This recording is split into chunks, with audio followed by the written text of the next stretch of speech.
My gosh, can you feel? Parang paggabi, medyo malamig na, di ba? Kasi nga, Burr month na, and tuloy-tuloy ang ulan, di ba? So let's cook more recipes that are perfect for the rainy season and for the cuddle season. Let's cook chicken sotanghon soup.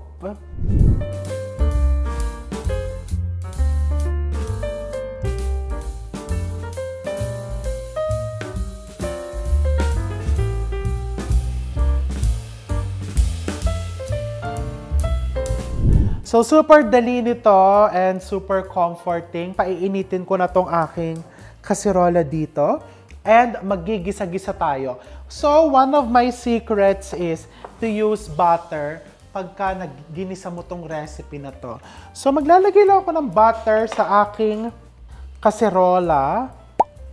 O, yan. Lagay mo dyan. Of course, pwede ka din gumamit ng margarine. But me, I prefer butter. Ayan, o. Yang amoy na yan, oh my gosh. Alam mo yung very, very comforting. Yung para bang, diba? Para bang, oh sige, kasi ako may kakadal na ako. Kung wala kang kakadal, diba? Para bang, eto yung magpapa-comfort sa'yo sa malamig na gabi. Charot. So yan, you put your butter, and then I'm going to put my garlic. Ang butter, hindi ko yan sinusukat.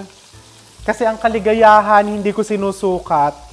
Binubuhos ko lang ng binubuhos. You put your garlic and then you brown it a little bit.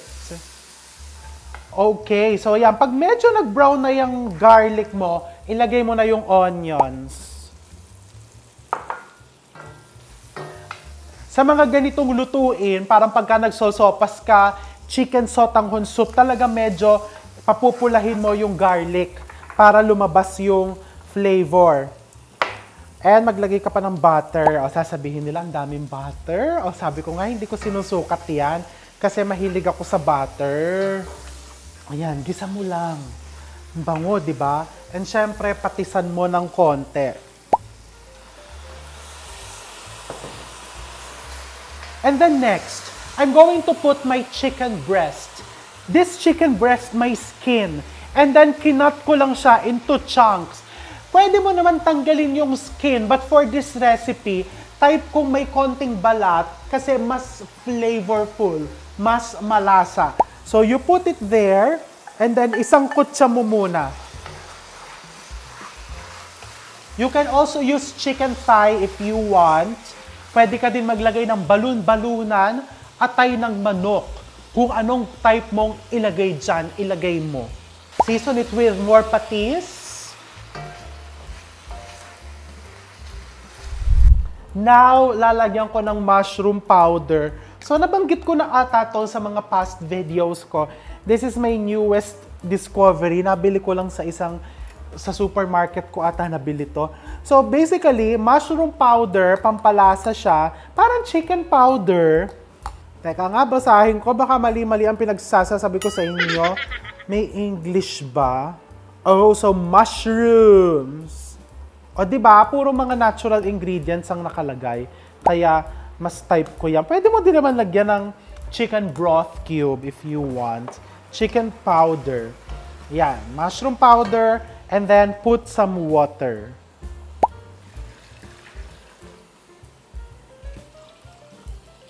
Kulang pa yan. Teka lang.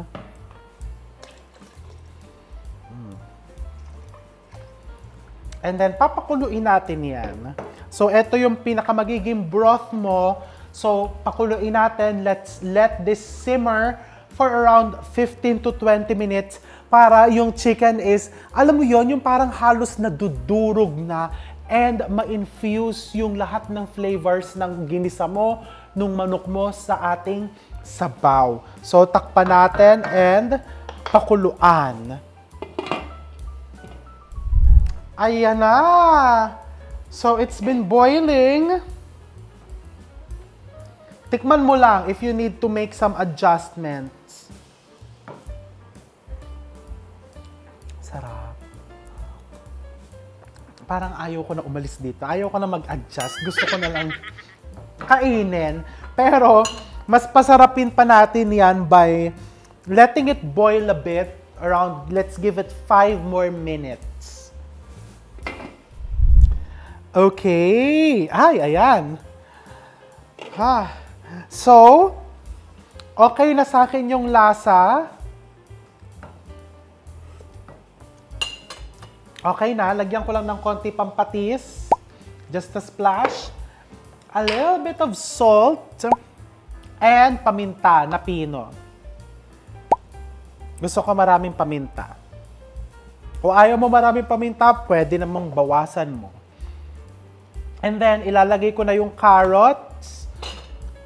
Put your carrots. And your sotanghon. Maglagay ka lang ng mga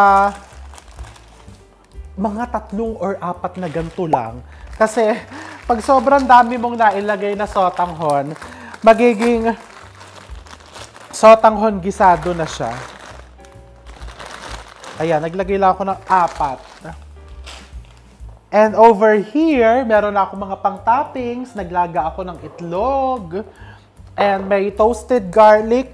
Ngayon pa lang, lalagyan ko na ng toasted garlic yan para yung sabaw niya is maging malasang-malasa. And spring onions. Lalagyan ko na din ng konting spring onions. So, halu-haluin mo lang yan. And then, yung sotanghon mo, gugupit-gupitin mo ng konti. Kasi mahirap po kainin kapag hindi mo nagupit-gupit yan. Alam ko, weird sa ibang nagluluto. Pero me, I like to put also yung eggs. Kasi yung yolk niya, alam mo yon, yung parang it adds creaminess dun sa sabaw. Ako lang naman po ito, ha? Ako lang po. At the end of the day, nasa sayo yan. Kung anong type mong technique ang gamitin, sineshare ko lang ang aking mga nais. Eto, mukhang okay na siya. Diba? Look. Tikman na natin.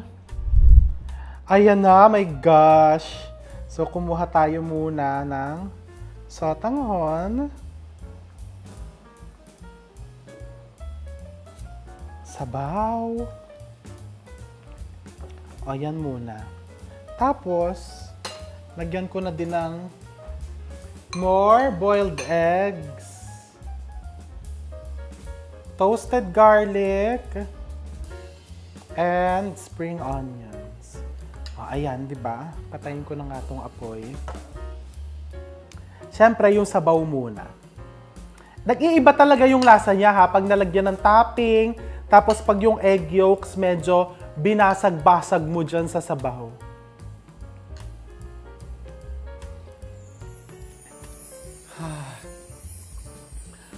Ay, nako.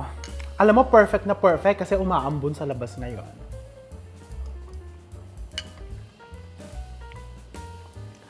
Sarap.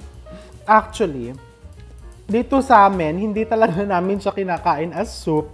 Parang ulam na yan. Pero ito, nagkulang ako sa gupit ng sotanghon. O, diba? Parang pag sa karinderya, ibabalik mo yung bowl mo. Ate, pakigupit nga. O, diba? Parang hindi ka mahirapan sa pagkain mo ng sotanghon. O, diba? Check mo muna ako malinis yung gunteng, ha? Diyos ko, baka kung saan nagilupit yon. Let's try with the sotanghon.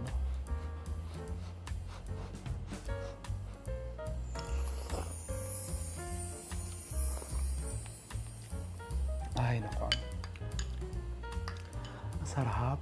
And bukod sa masarap, alam mo kung ano yung gustong-gusto ko dito sa recipe na to? Very, very affordable. Alam ko, sasabihin, affordable. Ang dami mo nilagay na butter, mamahalin pa yung butter mo. At tignan nyo naman po kung ilan po ang mapapakain mo dito. Diba? Ilan ang makakakain itong sotanghon soup na to? Tapos, umalsa pa yung sotanghon.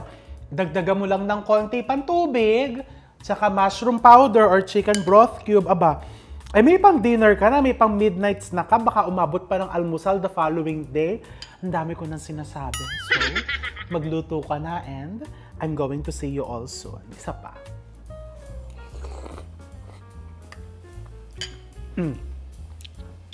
See you.